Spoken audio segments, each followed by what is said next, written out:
امید کرتے ہیں کہ ہمارے تمام بچے بالکل خیریت سے ہوں گے۔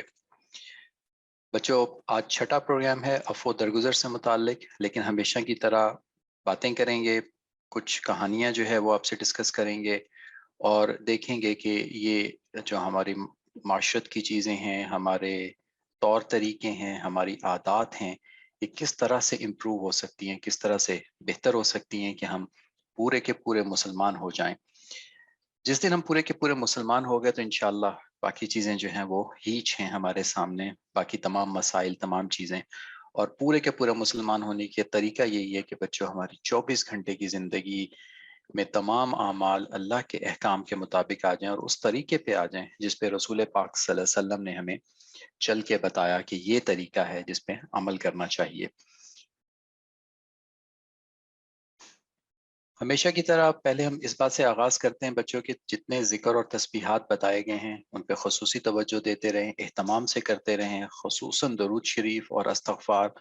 جتنا ممکن ہو سکے پڑھتے رہیں، چلتے پھرتے، اسکول آتے جاتے، جب بھی فرصت ملے،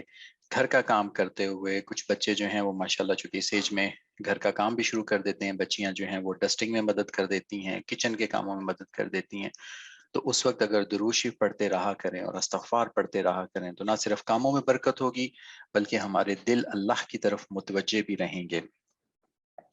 اور اسی سلسلے میں آج ہم ایک اور آیت کریمہ آپ سے شیئر کر رہے ہیں جس میں فرمایا گیا ہے کہ صبح و شام اللہ کی تسبیح بیان کیا کرو اور اے ایمان والو تم اللہ کا کثرت سے ذکر کیا کرو۔ بچوں، یہ کثرت سے ذکر کرنے کا اور بار بار جو اللہ پاک جو فرماتے ہیں یہ ذکر کا، یہ اصل میں ہمیں اپنے جو بھی ہمارے اصول ہیں اور جو طریقے ہیں ان کے اوپر رکھنے میں مدد دیتا ہے۔ ایک تو گناہوں سے دور رہتا ہے انسان کیونکہ ہر وقت اللہ کی یاد رہتی ہے، اور دوسری بات یہ ہے کہ انسان کو جو اس کا صحیح ٹریک ہے، جو مختلف قسم کے اس کے اعمال ہیں زندگی کے، ان تمام اعمال میں کرنے میں بے حد مدد ملتی ہے۔ یہ ایک طرح سے ایسا ہے جیسا کہ وولٹیج یا کرنٹ گزر رہا ہوتا ہے لائیو وائر میں سے اور جو کہ آگے جا کے گھروں کو روشن کر رہا ہوتا ہے۔ تو جب ہم ذکر کرتے رہتے ہیں تو یہ ایک طرح سے زندگی کیا اس کے اندر کرنٹ یا حرارت رہتی ہے۔ ہم نے پہلے بھی بتایا تھا کہ جو ہے ذکر کرنے والا زندہ ہوتا ہے، تو ایسے ہی ہے جیسے لائیو وائر ہوتی ہے جو کہیں نہ کہیں جا کے لائٹ کریٹ کر رہی ہوتی ہے، روشنی جو ہے وہ دے رہی ہوتی ہے۔ تو اگر ہم جو ہے وہ ذکر کرتے رہیں، اللہ کا تذکرہ کرتے رہیں، تو انشاءاللہ جو ہے وہ ہمارے زندگیوں کے اندر وہ روشنی رہے گی، ہر وقت رہے گی جس کی ہمیں ضرورت ہے، جو ہمیں صحیح راستے پہ رکھ سکے اور وہ کام کروا سکے جو ہم سے چاہے گئے ہیں اور جو ہمارے لیے مفید بھی ہیں۔ اور ابھی ہم نے آپ کو بتا ہی دیا کہ جب مسلسل ذکر کرتے رہیں گے تو دلوں پہ ایک وقت وہ آتا ہے جسے ہم گناہوں کی طرف مائل نہیں ہوں گے۔ اب یہ بات سمجھنے والی ہے کہ اس سے کیا ہوتا ہے۔ تو بچوں، آپ نے سورہ ناس تو پڑھی ہے، اور سورہ ناس کے اندر ایک جو ہے وہ آیت کا ٹکڑا آتا ہے کہ الذی یوسوس فی صدور الناس۔ یہاں پہ جو ہے وہ صدور الناس سینے، جو انسان کے سینوں کے اندر شیطان وسوسے ڈالتا ہے، اس سے پناہ مانگی گئی ہے۔ اب ہم یہ سمجھنے کی کوشش کرتے ہیں کہ یہاں پہ دل کا حرف کیوں نہیں استعمال ہوا اور سینوں کا حرف کیوں استعمال ہوا ہے۔ تو اس کی ایک بڑی اچھی بچوں انالوجی ہے، یعنی کہ ایک بڑی اچھی ہم ایگزامپل سے سمجھ سکتے ہیں کہ ہمارے دل جو ہیں وہ ایک کاسل کی طرح ہے، ایک قلعے کی طرح ہیں۔ اس قلعے کے ارد گرد جو ہے یہ سینہ ہے ہمارا، اور سینہ ایسے ہی ہے جیسے ایک بہت ہی چھوٹا سا قلعہ ہے اور بہت بڑا جنگل ہے جس میں آگے پیچھے دائیں بائیں ہر جگہ سے خالی ہے، اور وہاں پہ شیطان جو ہے وہ اس جنگل کے آس پاس ہر وقت ہمارے طاق میں رہتا ہے۔ لیکن یہ جو قلعہ ہے ہمارے دلوں کا، اس کی چابی ہمارے پاس ہے، اور اگر ہم چاہیں تو یہ شیطان ہمارے اس قلعے کے اندر داخل نہیں ہو سکتا، اور اس کی بہترین چابی ہے ذکر۔ تو جب ہم ذکر کرتے رہتے ہیں، شیطان کو ہمت نہیں ہوتی کہ وہ وساوس ڈالے، لیکن طاق میں بیٹھا رہتا ہے وہ، اور جیسے ہی ہم غافل ہوتے ہیں ذکر سے یا اللہ کے تذکرے سے تو وہ پہنچتا ہے، حملہ کرتا ہے اور دلوں کے اندر داخل ہو جاتا ہے، اور پھر وہ دلوں میں وسوسے ڈالتا ہے جس کی وجہ سے برائیاں یا برے اعمال، یا پھر یہ ہے کہ کم از کم کوتاہی نیک اعمال سے ضرور سرزد ہو جاتی ہے۔ تو بچوں، کوشش کریں کہ ہمارے دلوں کے تالے مضبوط رہیں، اور جو آس پاس شیطان موجود ہے جو رہے گا پوری زندگی، ہم اس سے بچتے رہیں، اور خدا نہ خواستہ اگر کہیں کوئی غلطی ہو جائے تو اس کا بھی علاج ہمیں بتا دیا گیا، وہ ہے فوراً توبہ کر لینا۔ تو فوراً توبہ کی توفیق کب ہوتی ہے؟ فوراً توبہ کی توفیق بھی تب ہوتی ہے جب ہم جو ہے اللہ کی طرف متوجہ رہتے ہیں، تو خدا نخواستہ گناہ بھی ہوتا ہے تو فوراً اس کے اوپر انسان کو یاد آ جاتا ہے۔ یہ ایسے ہی ہے جیسے کوئی بہت اچھا سائیکل چلانے والا